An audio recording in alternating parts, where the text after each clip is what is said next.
Hi, everyone. I'm BJ. I'm the genealogy librarian at the Maine State Library. And tonight I'm going to talk about public libraries and how you can use them to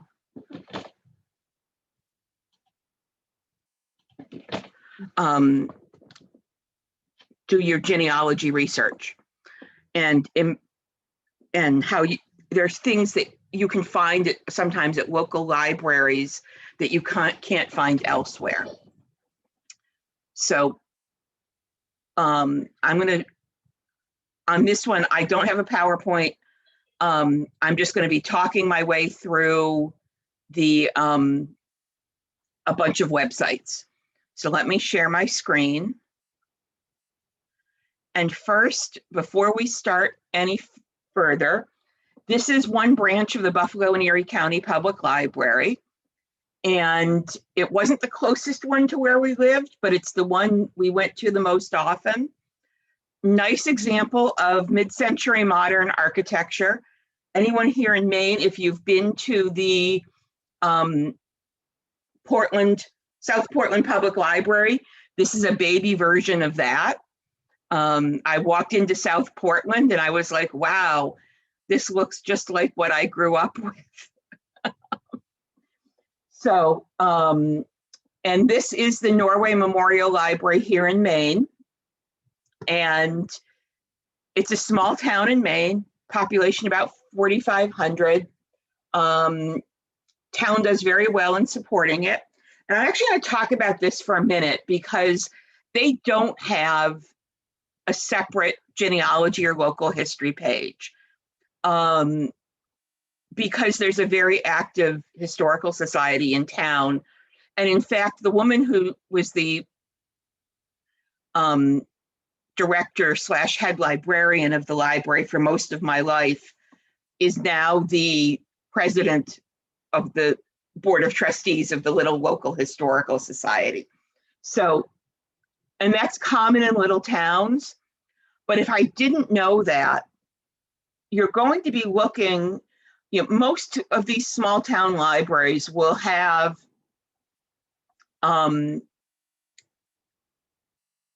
various links, because many of them, even if they have nothing else, they'll have their calendar of programmings, a children's department, an about us, and a reference section. And so if you don't see anything else, what you'll want to do is go to the reference section. And this will give you, this is the address. If I wanted to send something to this library, this tells me what the best address is. The other things this page tells me is they do have a computer catalog. It gives me their hours. And if we go back here, one of the other things to do is see if they've got a Facebook page. Because I've seen cases where, if the Facebook page may well show programs that are local history or share the local historical society's programs to their site. So that's always worth seeing if they've got that. And the other thing, even though this one doesn't have it, in addition to looking at this top stuff for the basic information, always check down at the bottom, because that's the other place other interesting stuff often ends up, is at the bottom of the front page. And this one, for example, this just happens to be at the bottom, but they have a book a librarian service. And it's, if you aren't finding information other ways, one thing you could do would be to call and say you're doing a local history project. Can you book a half an hour appointment to talk about resources in the area? So this is what I would look for at a small library that does not have a separate, it really doesn't have they have a reference librarian, but they don't have a separate real reference department. It's a small enough library. This is a fairly typical, it's a little on, probably a little over the average for the size of a library in Maine. But here in Maine, all our libraries are done at the town level. In places other than New England, a lot of libraries are part of county systems or they're separate library districts. But here in Maine, we do things by town. And so you will get some very small libraries. But most of them, if they don't have a separate, often they're small enough that the library director is also the adult services or reference person. And so that's what you want to look for at first, is if there's a reference department, and if you can't find reference, look for adult services. And if you can't find that, there's usually a general email or the director's email is the way to go. But it's worth asking because they will sometimes have things. What I haven't told you is on this picture, this window right here, goes on to a little room that is books about the local area and about Maine in general. So even though they don't have a local history department, and they mostly send those queries to the Historical Society, they do still have some local history books in the library. So if I were talking to somebody who was going to Norway, the twin town of South Paris, which is the county seat, to look for their ancestors, I would say yes, it's worth starting at the library because they have much longer hours than the Historical Society. And that's one of the reasons it's often worth starting at the library rather than the local Historical Society, because you'll find in towns like this, the library has a staff of 5 paid, whereas the Historical Society has half a dozen volunteers who spend a few hours a week at it. And so if you're looking for something specific and they have the information, the library may be your better bet. Does that make sense to everybody about small town libraries? And I'm putting this in especially for people who don't live here in Maine, who are more used to the bigger library systems and you'll see when we go further on where you have a department in the central library or a dedicated genealogy library. There's only a few towns in Maine that have a dedicated history section in their library. Portland has the Portland room. Camden and Belfast both have them. Bangor has what's called the Bangor room. The Portland room is really focused on Portland. The Bangor room at the Bangor Public Library is much more of a Bangor, Penobscot County, most of Maine resource. And I think it's Skowhegan has a separate little library that was donated. But for the most part, these small libraries don't have the separate services, although they may have the items that I'm going to talk about. So anyhow, let's take a look at Belfast. This is in town, Midcoast, Maine. Fairly well funded as Maine libraries go. If any of you have been there, it's a gorgeous 3-story building. I worked there for 1.5 years, and let me tell you, leaving Belfast and the Belfast Library was about the hardest decision I've ever made. I hated leaving.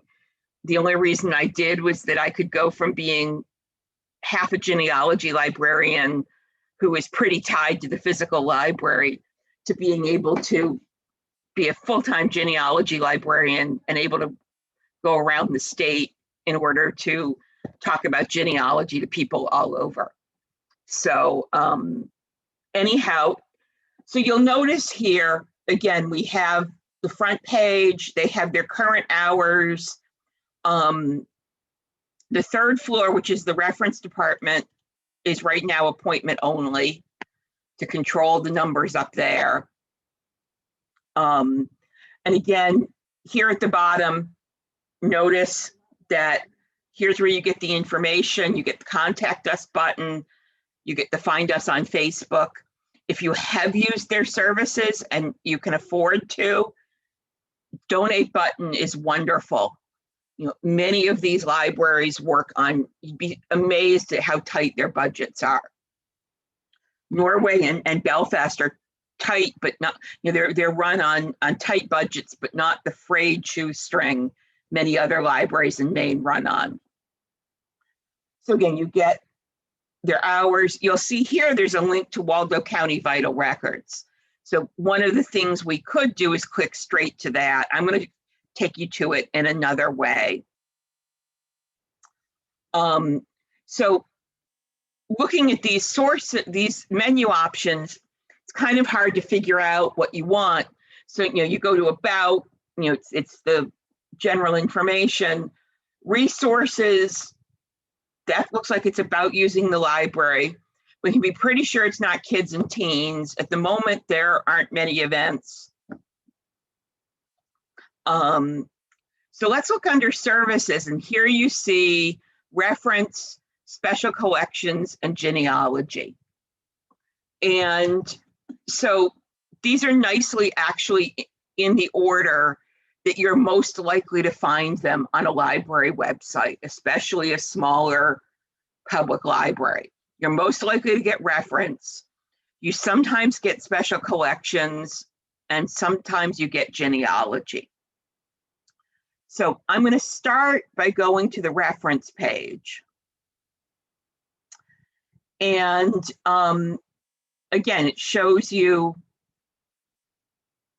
they've got a reference and special collections librarian, which says they're bigger than the average library in Maine. Shows you some of what they've got.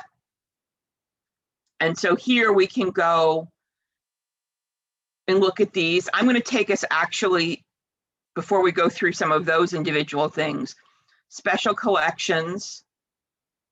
And again, a quick overview of it, who to contact.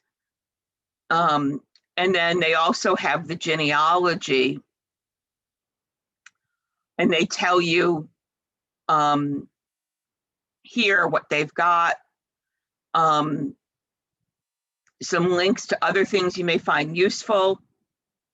There is a chapter of the Maine Genealogical Society that meets there, which tells you that there's some level of genealogy community in the area, which means, if nothing else, even if you have a librarian who doesn't know too much about Belfast history, like I was when I started, because I'd grown up on the other side of the state. And there's a world of difference between Western Maine and coastal Maine, for those of you who aren't in Maine, in terms of local history. But this tells me that if the librarian doesn't know something, she probably has a support network to tie into to find the information. So let's go back just to the reference page and look at this. And so you can see they've got archival collections. And this is really nice. You have listings. The Belfast Library actually has an archive room that is somewhat temperature and humidity controlled. And as you can see, they've got a whole lot of stuff that's been donated to them. Now, in some cases, they own the items. In other cases, such as the records of the First Church, they do not own the item, but they have a an agreement to hold the item. So if we look at the First Church records, these are still owned by the First Church, but they're stored because the church doesn't have a good storage facility. And because the library's open longer hours, they are stored at the library. So there's a wonderful volunteer who has gone through and extracted the information for this. And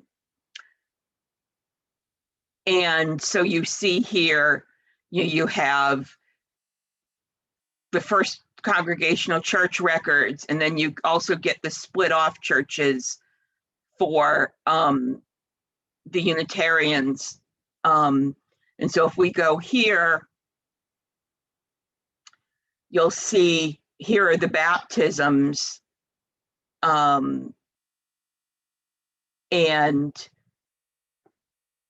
you get the date, the surname, the first name, the parents' names, and then any comments, and you'll see here, for example, there's no date on many of these, but Ted could tell from the entry that it was between 1805 and 1817.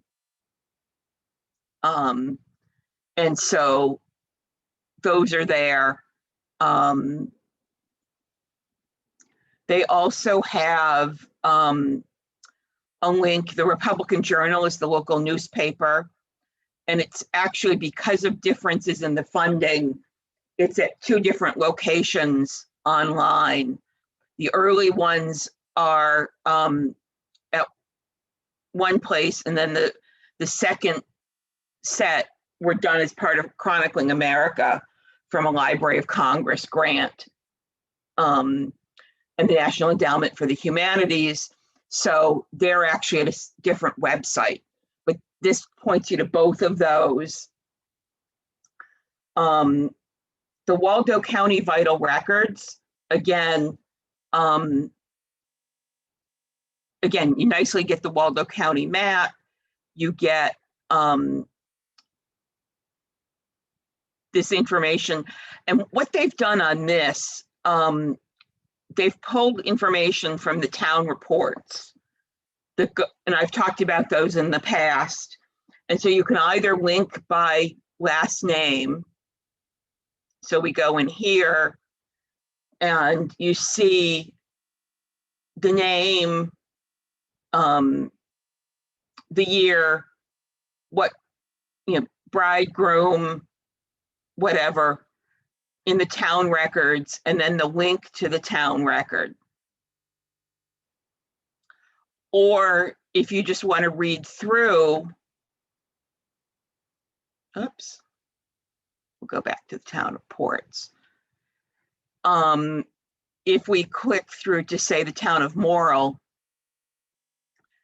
instead of being arranged by surname, these are just arranged by, and as you can see, these don't go too far back.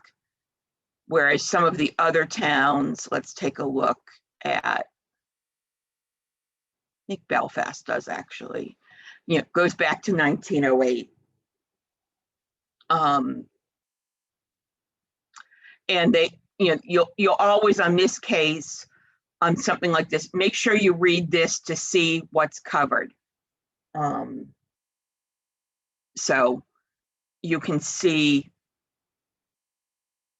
has it not been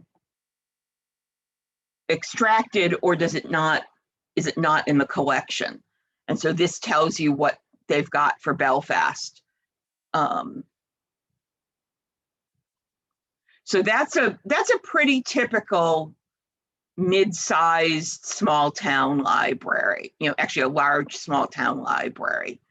What you might find, now what I haven't told you about here, and let's go back to the reference page.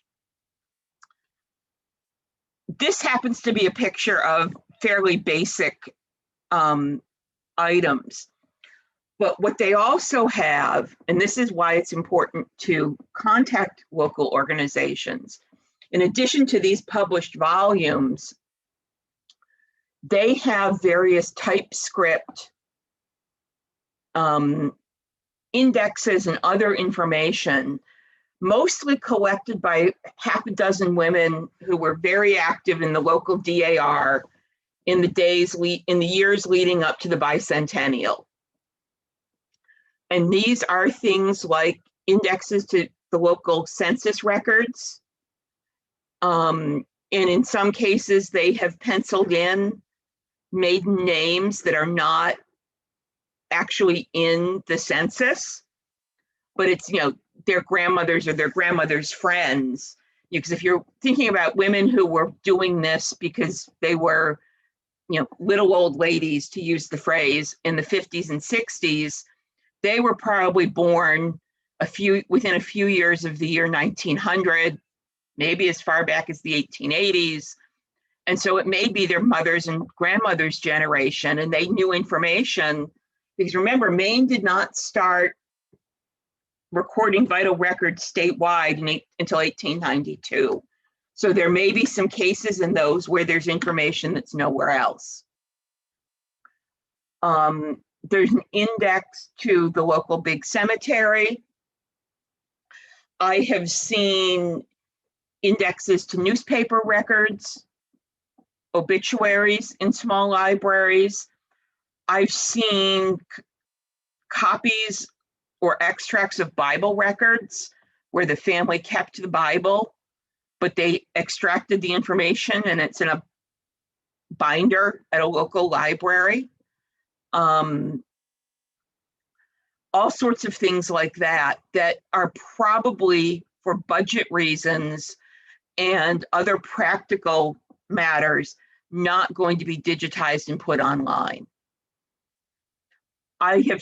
One of the reasons to think about this is I have seen inventories of a local cemetery where a stone is no longer readable, but it was in 1957 when somebody inventoried it. I have seen photographs, that's actually my next thing I'm going to show you, that were donated to a local library. So these are the reasons it's worth contacting a library. So let me show you one of my other favorite little things I found. This is the Niagara Falls, Ontario Public Library. Now, I have some family events that happened in Ontario on my dad's side of the family, but they weren't in Niagara Falls, they were up near Toronto. And I would have never expected to find something here. But if we go into genealogy, they don't have much here. But let's see if we can figure out where this is, or I may have to show you how I find it. So let's go into research. And again, I'm not seeing, these are very general. So let's take a look at all resources. And this is still giving us the big names. So what I'm going to do is I'm going to open Google and show you how I found something that was at the Niagara Falls. So this is my several greats grandmother. As far as I know, she was a farmer's wife. They had a dozen kids. As far as I know, she never left Essex County, Massachusetts. But if we go into the image search and click on this, and then go to the library website, this is a picture of her at the age of 102 years, 10 months, and 6 days old. And it's in the Francis J. Petrie collection, which is a sub-collection of the general photograph collection. And so what's pretty clear here is,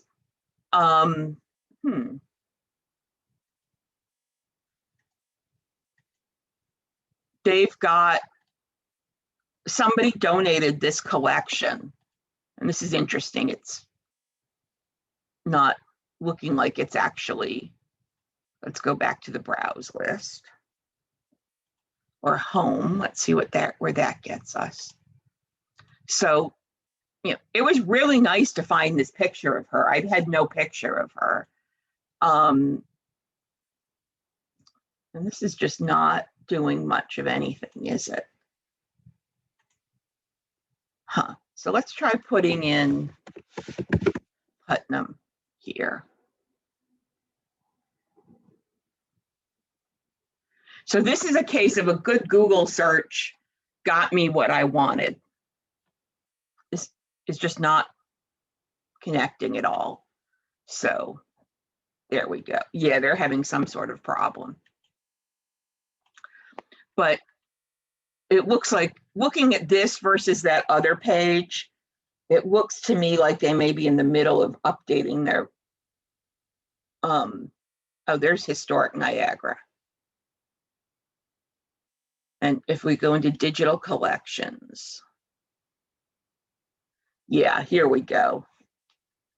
And then historical images. Yeah, they're in the middle of updating things. So that's, and you can see here are some other historical images. And if we do an advanced search, if we put in subject and Putnam, didn't come up. That's interesting. But as you can see, that this is how their historic stuff is. And I'm not going to take a lot more time about here, but you know, here's a whole huge collection of artworks relevant to Niagara Falls. So let me stop sharing my screen for a minute while I get one other thing set up. And are there any questions to this point?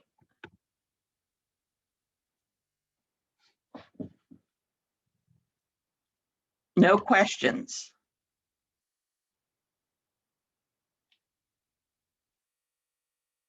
My computer is not cooperating tonight, which I know you've seen happen before.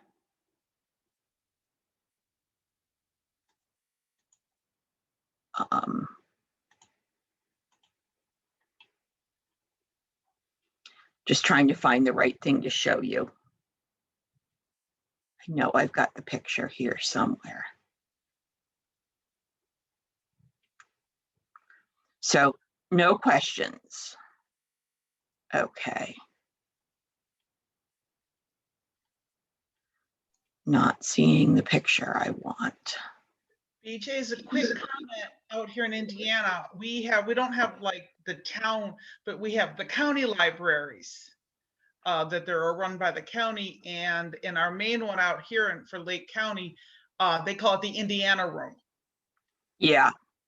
And yes, and it was, I've spent many an hour in there. The trouble is they put some genealogy up there and then some in local history area, and it's on 2 different floors. Mm-hmm. When they redid the library, absolutely made no sense to me. Yeah.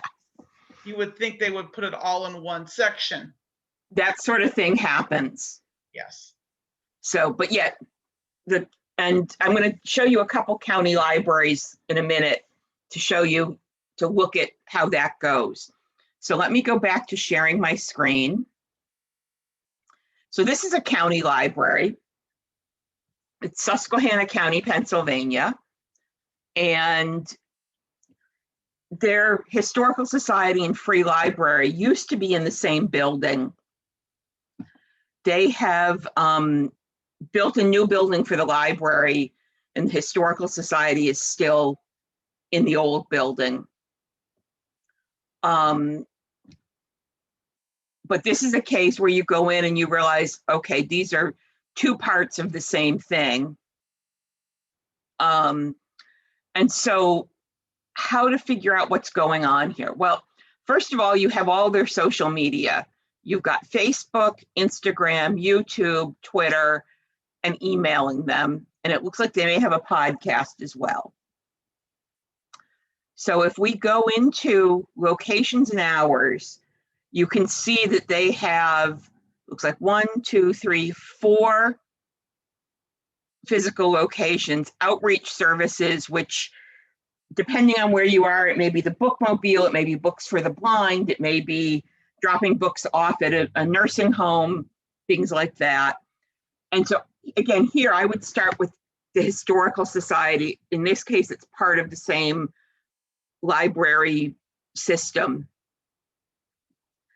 And it's one I want to get back to because I had ancestors. Those of you who've been around enough to see my divorce where the wife left and the husband put the ad in the newspaper about, I don't want to talk about it, but my wife's left me. And anyway, if you want to know more, talk to the neighbors because they know more about it than I do. That happened in this county. And so again, you get journals, museum. So they actually publish a magazine with local information, and it looks like it's reasonably priced, $3 and $6. And in fact, there's one of them I'm going to order because if I go, let's see if I can. So when you're looking for something on a web page, if you hit Control F,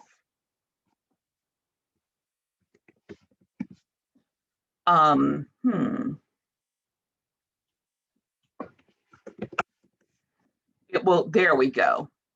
So in this 2014 volume, this Andrew and Mary Tracy diary, Mary Tracy is actually Mary Katie Weston Tracy Miles. Andrew Tracy was her second husband. Her first husband was Samuel Weston, Amaziah Weston, whose son Samuel was the husband in that ad. And so I have photocopies of this, but I'll probably, from when I was out in Salt Lake City, but I will probably order this. I'll spend the $6 plus tax and shipping to have a copy of that. So one of the things that this tells me is that there's somebody who's really on the ball here. To have this come out a couple times a year regularly, is there somebody very involved, whether they're paid or volunteer, they're doing stuff. So under research, again, you have options, and they actually charge, because again, it's a small town with almost no library staff. And so this is the way they can manage to do it.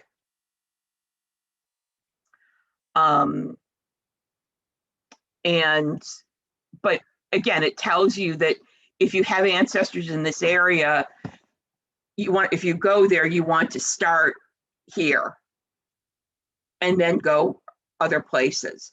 But this is not that unusual for small towns to have, the county library system with 3 or 4 branches. And usually all of the local history and genealogy in that setting is going to be at one of the physical locations. They're not going to have something at all four. In most cases, it has been consolidated to one. So let's take our next look. This is a small city library. This is Danvers, Massachusetts. Where again, if you've been around, you will know that I've got a lot of ancestors from Danvers.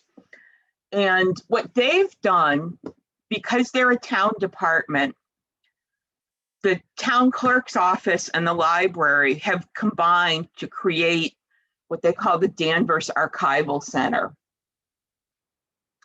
which houses all of their town records, all of the local history. And it's actually a separate facility in the cellar. And because a lot of this is where the Salem witchcraft trials were centered, there's a lot there. So as you can see, you go down and around in the back, and it's this separate area. Most of the material is out back and not, you have to ask for it. There's an old style card catalog. And again, here's some of the relevant information. And when you go down to the bottom, you have other bits of relevant information. You'll notice here there's no social media. I'd want to look and see if there is for the library overall. Here you have links to other sources. You have some local history stuff. You have a guide to using the archival center. They have a marker program for historic buildings. And then, here's stuff. This is why a lot of people come here. It's all of the information about the Salem Village witchcraft. And so what have I found here? Well, among other things, one of my grandfather's second cousins donated everything she had inherited. And so here you can see, this is a letter. Dundalk, Pennsylvania is in Susquehanna County, that previous library I showed you. And so there are 3 folders of letters that this second cousin, twice removed of mine, transcribed. There are old diaries, old account books, all sorts of things. Here's a case. This is the marriage that broke up so amazingly with that ad. This is actually a letter sent from the bride in the later marriage and the woman who left to her future sister-in-law 8 or 9 years before they got married, Samuel and Julia. And this is to Samuel's sister Polly, or Mary. So as you can see, this was worth my trip. And this proves again, along with the Niagara Falls example, that Niagara Falls photograph of Elizabeth Marion Putnam, if you went by where she spent her whole life, should be in this collection at the Danvers Archival Center. But it's not. It's in Niagara Falls, Ontario, whereas these letters to and from people in Susquehanna County, Pennsylvania, are in the archives in Danvers, Massachusetts, which is why you want to cast a wide net. If you have, particularly in the late 1800s, when you get to the point that mail starts to become fairly reliable with the development of railroads,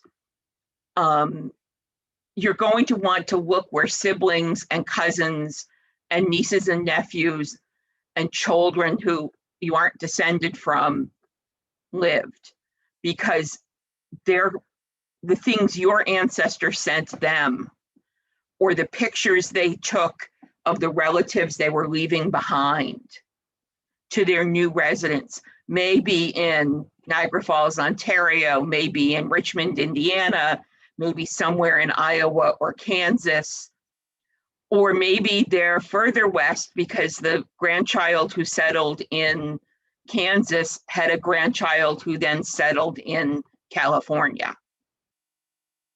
Does that make sense to everybody, why you want to cast a wide net and why it's worth looking for libraries that are outside of where, you know, you're obviously not writing to libraries that you have no idea whether anyone in your family was there. But if you have a reason to think someone in your family was in a town in Iowa, it's worth figuring out what the library is. So one of the things, so for example, I was reading a post at an online board and it mentioned Pike County, Kentucky. And so as I was trying to help the person, I just Googled Pike County, Kentucky Library and then clicked on the website. And again, I have no connection to this. I've never been to this library. I hadn't heard of Pike County before this query. It's like the easternmost county in Kentucky. But again, I would look under services first, library information second. And if those didn't have what I wanted, I'd click on links because that's where you might well get links to the local historical society. And notice here, there is a genealogy. And here are some nice Kentucky links that might give you the information. And under services, again, you're just getting the big databases, which aren't necessarily what you need. But again, the library information. So looking at this, you know, I would figure out which of these is the county seat. And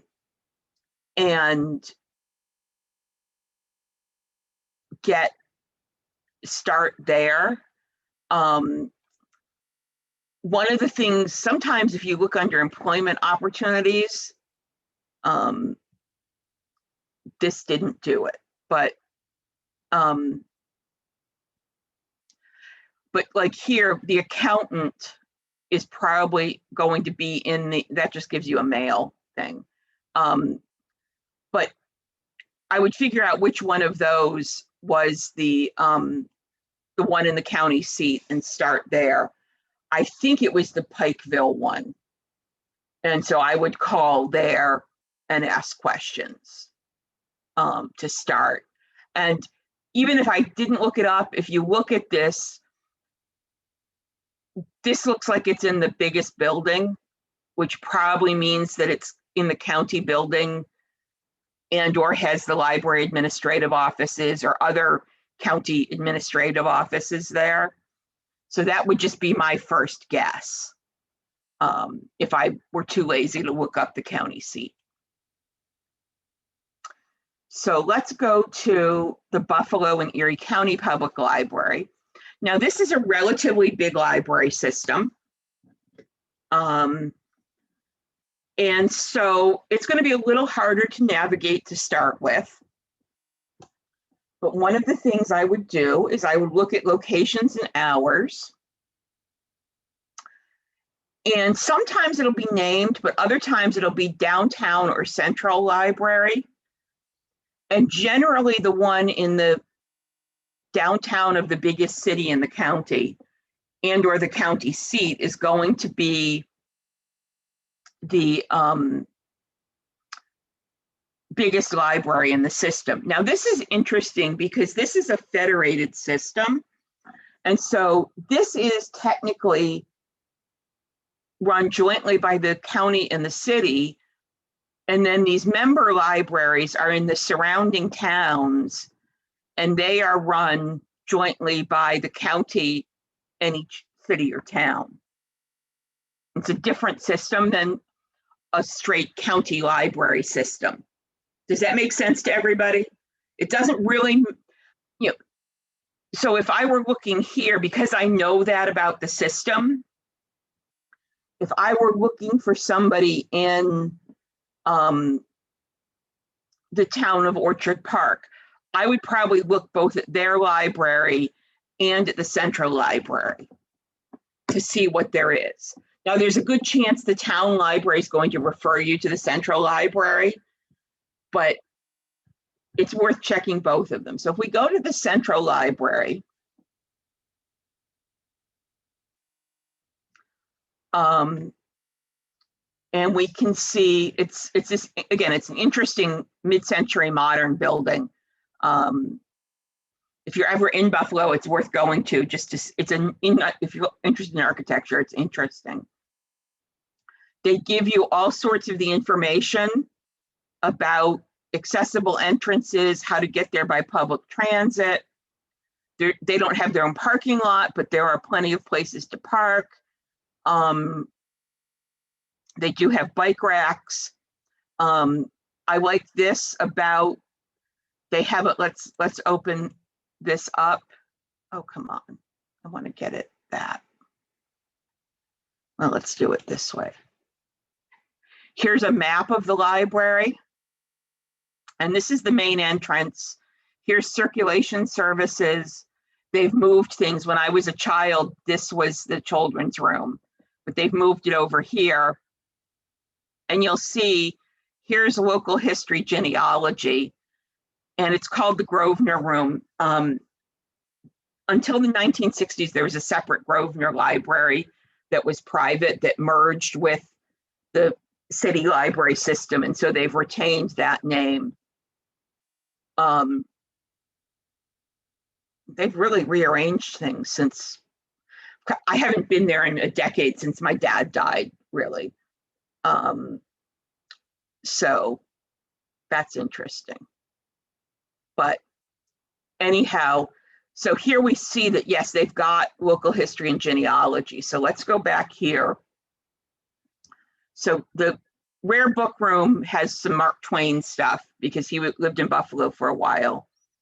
So if we scroll down here, here's the Grosvenor Room, which is their special collection, which is their other special collections.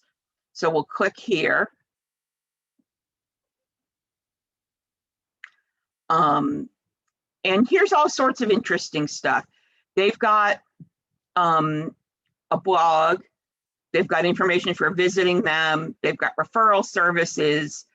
They've got digital collections. And this is where you can tell you've gone from a small or mid-sized library to a larger library. Guides and publications.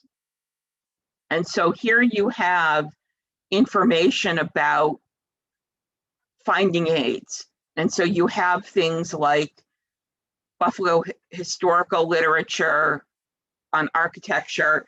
You've got local history guides. They've put together maps of the census wards. So you can go in here and it gives you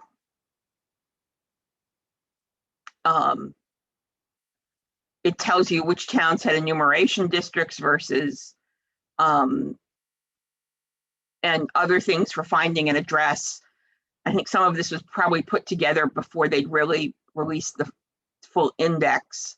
Yeah, see, they're talking about back in when it was first out and there wasn't a full index, which there now is.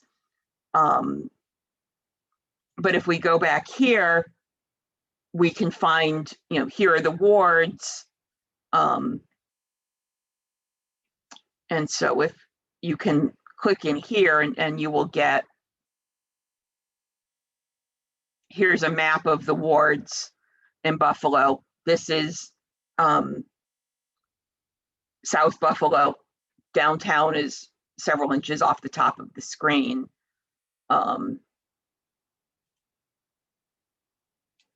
And if we go here, you'll see it's, again, it's a different map. And it tells you the wards and the enumeration districts, and then the ward and the census tract and the enumeration district. This is sort of the middle of this. So it shows you where you are in the city. place I grew up was, again, several inches off the top of the computer screen. But that's really nice. The one I've used frequently, if we go into newspapers,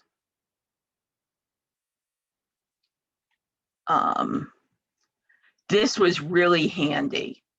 And I keep meaning to do one for the major papers in Maine. And so when a paper changed names, they change it here. So, you have the Buffalo Evening News from 1880 to 1982. And its major competitor was the Courier Express. And when it folded, the Buffalo the Buffalo Evening News came in the evening, and the Courier Express was the morning paper.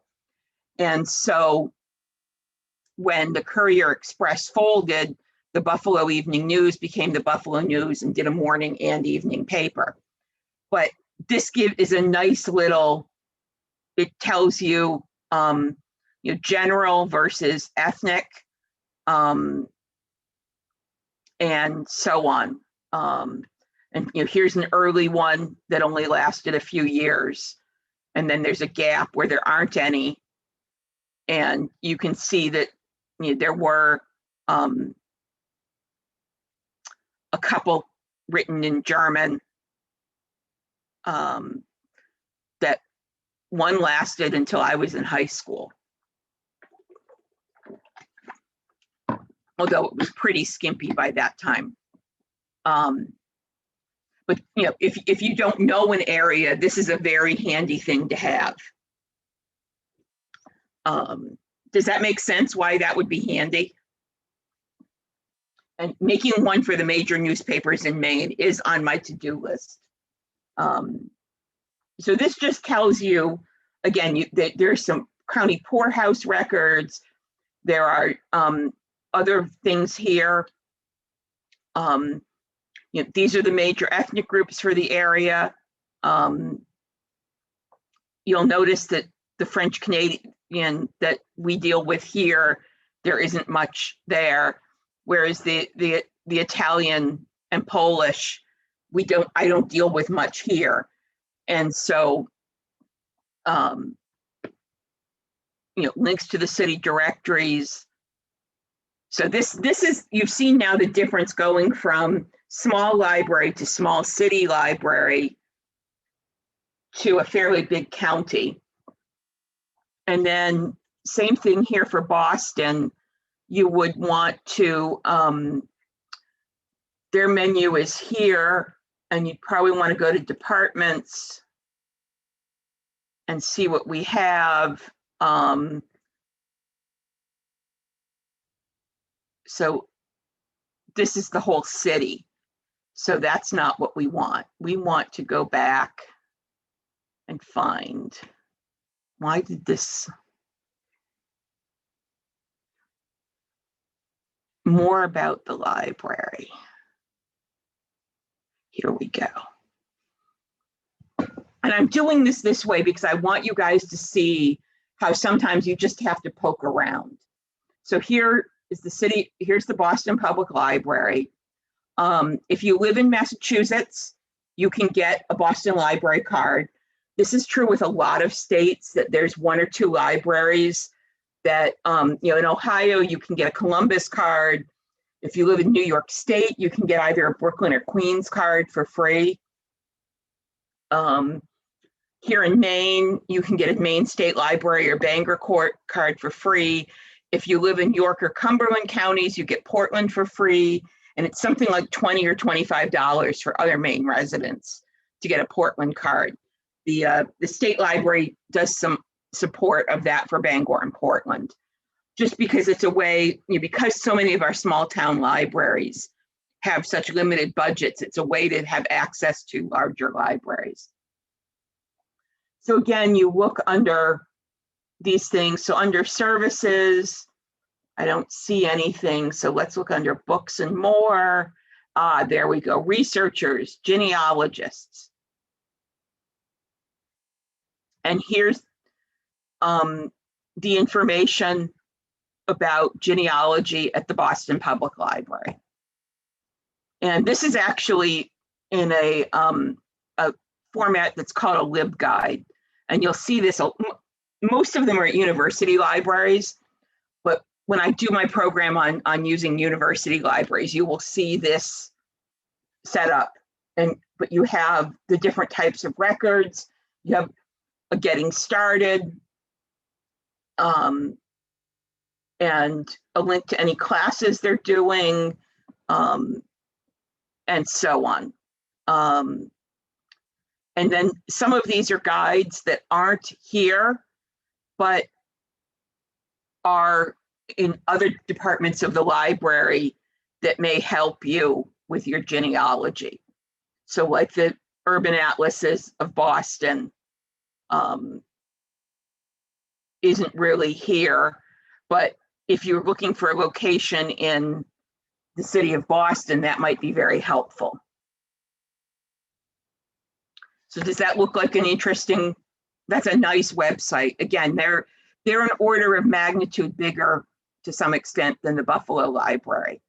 The metro area has twice the population. And then the last one I'm going to show you is Houston. And I pulled this one up for a very specific reason. So you'll see here's genealogy, but notice if I scroll down a bit more, there's the Clayton Library Center for Genealogy Research. So if we click on the genealogy, you're getting premium resources that you may well need a library card for. And if you went away saying, okay, they don't have much. On the other hand, if we go, come on, under research and scroll down here to this one,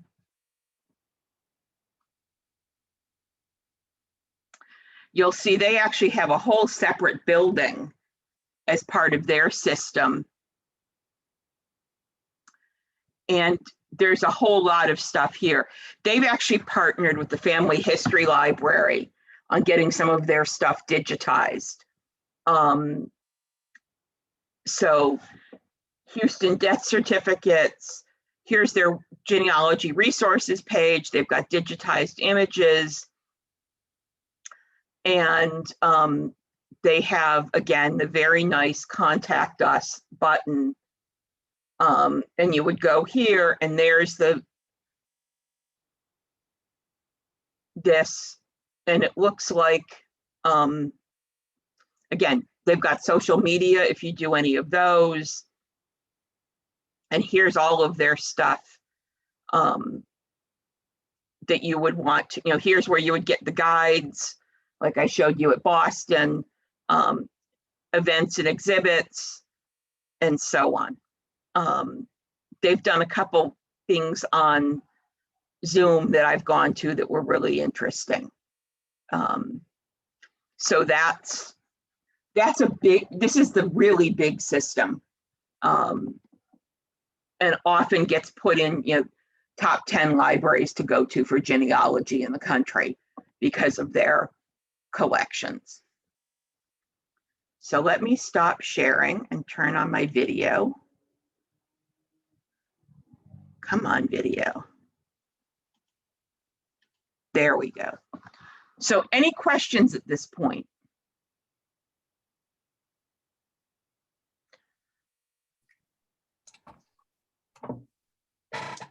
Yes.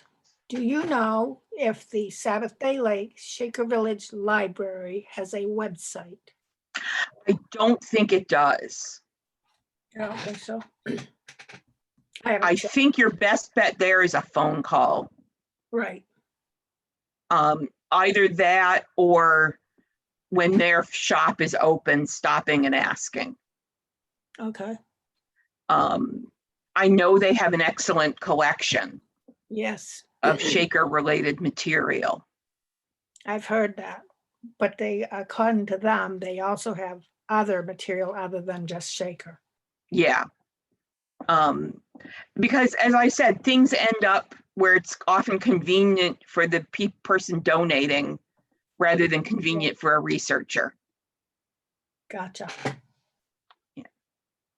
other questions? But yeah, I did this, I had done some scouting to know which ones I wanted to use for this. But I also wanted you to show how I poke around when I go somewhere new. Because sometimes it's obvious, sometimes it's not.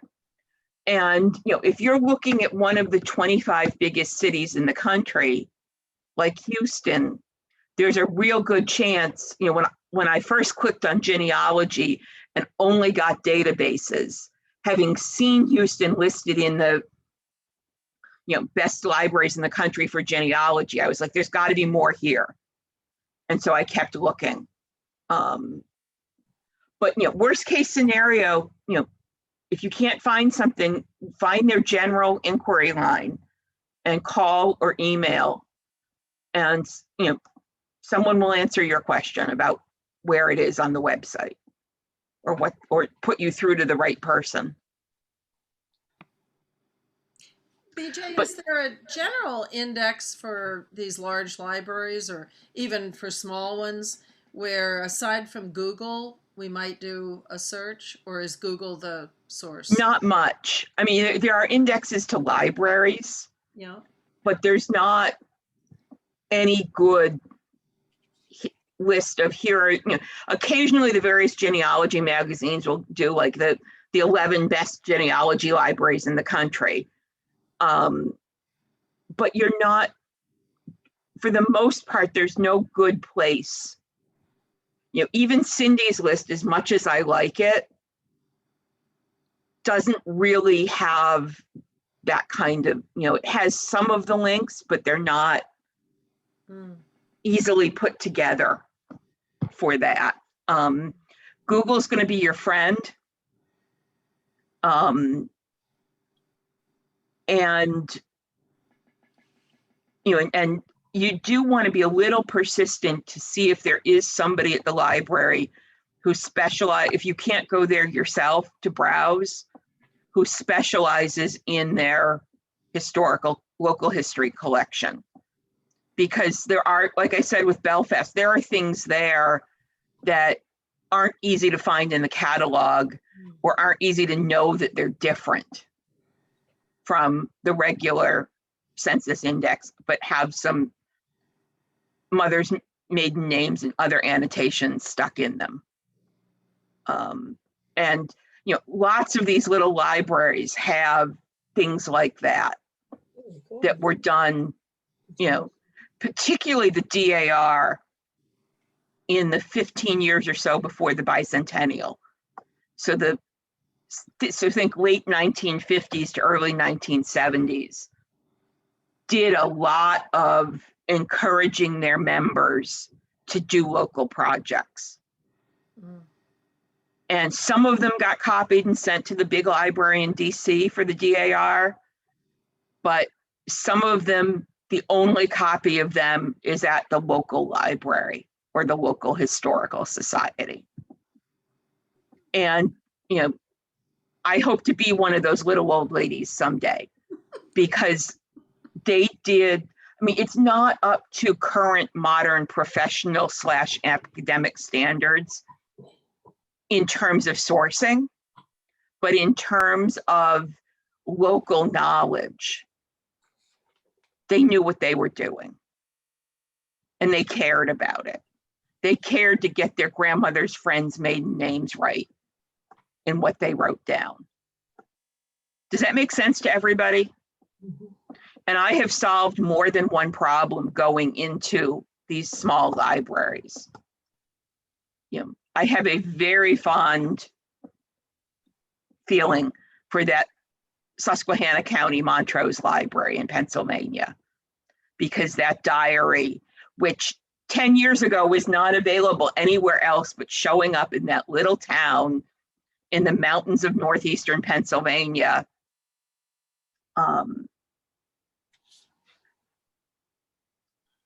it's obvious now in their journal, but I wouldn't have necessarily known to look for that even now, because it's under the name of not her final name or the name of when she had the child that I'm descended from. It's the husband in between.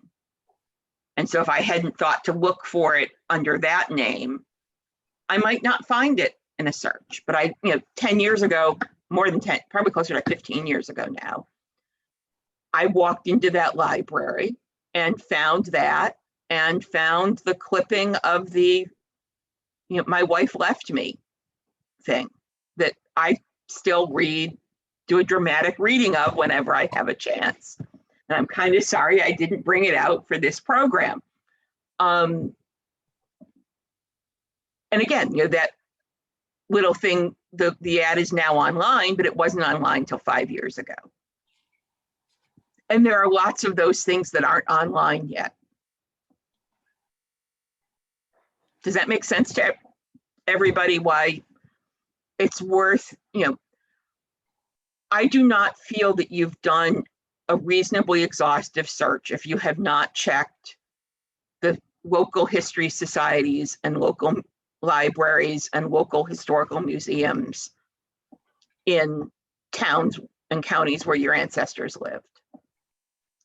One of the things, I didn't talk about it that much, but you do want, if you're in a small town, you do want to look at the closest big city, as well as the library in the county seat, as well as the really local library.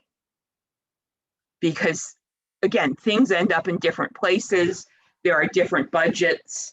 There are, the larger the library, the more likely you are to have somebody who has specialized in their job, and it's their job to collect things. But on the other hand, the smaller libraries are more likely to have taken something from the little old lady who was just so nice and sweet, and they couldn't say no to her, even though it really didn't fit their collection policy. And so it's on the shelf in a binder. Does that make sense to everybody? Yes. Because trust me, when you get some of these really sweet people come in and they have something that's awful, you don't want to say no. Especially because I know that sometimes there's stuff there where they wrote about something their grandparents told them that's not anywhere else. So you have to balance space and staff time with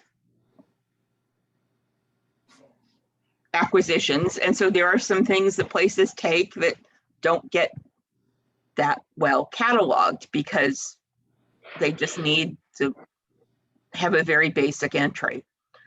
So like, for example, one of the things at Belfast in the archives room, there are 2 filing cabinets with, I think they're 4 drawers of pamphlets covering the history of Belfast. And there are,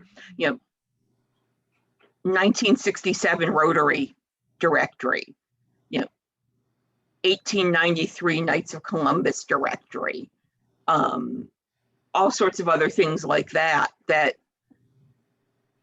again, you don't know where else where those have been collected. And the answer, maybe they're not really anywhere else because other libraries, when they got short of space, pitched them. I freely admit that when I took over the Reference Special Collection Library job at Belfast, the archive room was overflowing and it was a mess and it was hard to get at things. And it took me a year, but I did get the library director to buy new shelves for the newspapers so they weren't standing up like this. They're all flat now, which is a huge improvement. And I made the decision that, and I will stand by this decision, that we only kept the town reports for Waldo County, because I know that University of Maine at Orono, the State Library, have copies of many of them, and Camden has many of them for that county. And so there were some that were Knox and Hancock County, and I did not keep them because just the ones for Waldo County took up 2 bookcases worth. And so I made the decision that we really did not have the room. Some of them were in boxes on the floor. And there was not room to put them, even with the new shelves we acquired. So, you know, sorry, but if you go to Belfast, you'll find Waldo County, but if you need one from Knox County, you'll have to go to Camden or Orono, which I think, you know, is reasonable. Those were not one-of-a-kind pieces. And that let me keep the things that were more one-of-a-kind, like the DAR influenced materials that were local. So does that make sense to everybody? How those decisions sometimes get made? Yeah. And this isn't the whole case, but the real difference to my mind between a library and an archive is a library does routine weeding, or should, whereas an archive generally only keeps things that they're going to keep forever or are on a destruction schedule.